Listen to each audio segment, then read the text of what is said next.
ഇവിടുത്തെ BJP നേതാക്കന്മാരൊക്കെ എവിടെ പോയി? ഇന്നലെ ഒഡീഷയിൽ വീണ്ടും 2 മലയാളി വൈദികരെ, 2 കന്യാസികളെ വീണ്ടും ബജരംഗ് ദൾ പ്രവർത്തകർ ആക്രമിച്ചിരിക്കുക.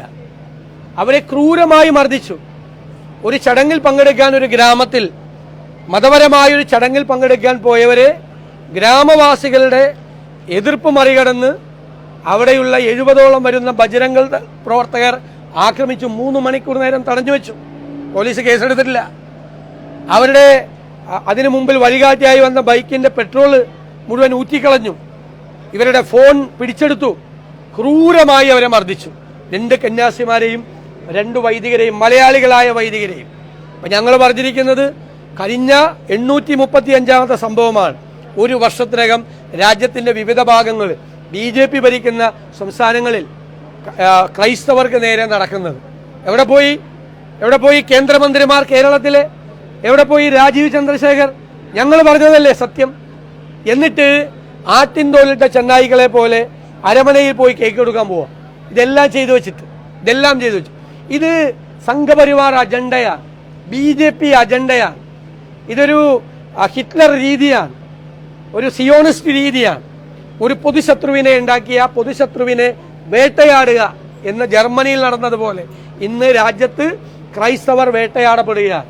അതിശക്തമായ പ്രതിഷേധം രാജ്യം മുഴുവൻ ഉയരും എന്നാണ് ഞങ്ങളുടെ പ്രതീക്ഷ. ഞങ്ങൾ അവരുടെ കൂടെ അവർക്ക് സംരക്ഷണവുമായി നിൽക്കും. അതാണ് BJPയുടെ പൊള്ളത്തരമാണ് ഇപ്പോൾ തുറന്നു കാട്ടപ്പെട്ടിരിക്കുന്നത്. പ്രക്രിയ, നമ്മുടെ ജനാധിപത്യം, നമ്മുടെ ഭരണഘടനാ മൂല്യങ്ങൾ എത്ര വലിയ അപകടത്തിലാണ് എന്നുള്ള അപായകരമായ കാര്യമാണ് ബഹുമാന്യനായ ശ്രീ രാഹുൽ ഗാന്ധി ഇന്നലെ വെളിപ്പെടുത്തിയത്. ഞെട്ടിക്കുന്ന വെളിപ്പെടുത്തലാണ്. തെരഞ്ഞെടുപ്പ് ജയിക്കാൻ വോട്ടർ പട്ടികയിൽ കാണിച്ച കൃത്രിമത്തിന്റെ ഏറ്റവും വലിയ ഉദാഹരണമാണ്. 32,000 വോട്ടിന് BJP ജയിച്ച ബാംഗ്ലൂർ സെൻട്രൽ സീറ്റിൽ 1 ലക്ഷത്തിലധികം വോട്ടുകളാണ് തെരഞ്ഞെടുപ്പ് കൃത്രിമത്തിലൂടെ ചേർത്തത്. നമ്മളെല്ലാവരും കണ്ടു. ഒരേ പേരിൽ വിവിധ വോട്ടർമാർ, അല്ലേ? ഒരു ചെറിയ ഒറ്റമുറി വീട്ടിൽ 60ഓളം വോട്ടർമാർ, പലരുടെയും പിതാവിന്റെ പേരിൽ ഇംഗ്ലീഷ് അക്ഷരങ്ങൾ മാത്രം, ചിലരുടെ ഹൗസ് നമ്പർ 0.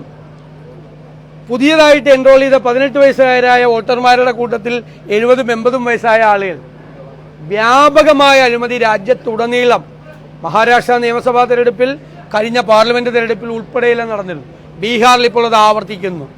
ഇന്ത്യ ഇതുവരെ കാണാത്ത തരത്തിലുള്ള ഏകാധിപതികളായ ഭരണാധികാരികൾ ഇരിക്കുന്ന രാജ്യങ്ങളിൽ മാത്രം നടന്നിട്ടുള്ള തരത്തിലുള്ള തിരഞ്ഞെടുപ്പ് പ്രക്രിയ, ഫ്രീ ആൻഡ് ഫെയർ ഇലക്ഷന്, നീതിപൂർവമായ തെരഞ്ഞെടുപ്പിനെ അട്ടിമറിച്ചുകൊണ്ടാണ് അധികാരത്തിൽ ഇരിക്കുന്നത് നരേന്ദ്രമോദിയും കൂട്ടരും.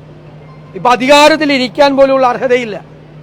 അത്രമാത്രം ഞെട്ടിക്കുന്ന വെളിപ്പെടുത്തലാണ് തെളിവുകൾ സഹിതം, കൃത്യതയോടുകൂടി, വ്യക്തതയോടുകൂടി, നല്ല ഉറച്ച ആത്മവിശ്വാസത്തോടുകൂടി രാഹുൽ ഗാന്ധി അവതരിപ്പിച്ചത്. നമുക്കെല്ലാ അഭിമാനമുണ്ട് രാഹുൽ ഗാന്ധിയെ കുറിച്ച്. അദ്ദേഹം നടത്തുന്ന ഈ പോരാട്ടം, ഏകാധിപത്യത്തിനെതിരായി, ഫാസിസത്തിനെതിരായി, വർഗീയതയ്ക്കെതിരായിട്ടുള്ള ഈ പോരാട്ടത്തിൽ ഇന്ത്യയിലെ ജനകോടികൾ രാഹുൽ ഗാന്ധിയുടെ കൂടെ ഒരുമിച്ച് ചേരും എന്ന കാര്യത്തിൽ യാതൊരു സംശയമില്ല. തൃശൂർ ഉൾപ്പെടെയുള്ള തെരഞ്ഞെടുപ്പിൽ, പാർലമെന്റ് തെരഞ്ഞെടുപ്പിൽ നടന്ന അട്ടിമറിയെക്കുറിച്ച് കൂടി ഉറപ്പായി അന്വേഷിക്കണം. ധാരാളം പരാതികൾ തൃശൂരിൽ BJPക്കാർ, സംഘപരിവാറുകാർ തെറ്റായ രീതിയിൽ വോട്ട് ചേർത്തു എന്നുള്ള പരാതി ഉണ്ടായിട്ടുണ്ട്. അതിനെക്കുറിച്ച് കൂടി ഗൗരവതരമായി അന്വേഷിക്കണം എന്ന് ഞങ്ങൾ ആവശ്യപ്പെടുന്നു.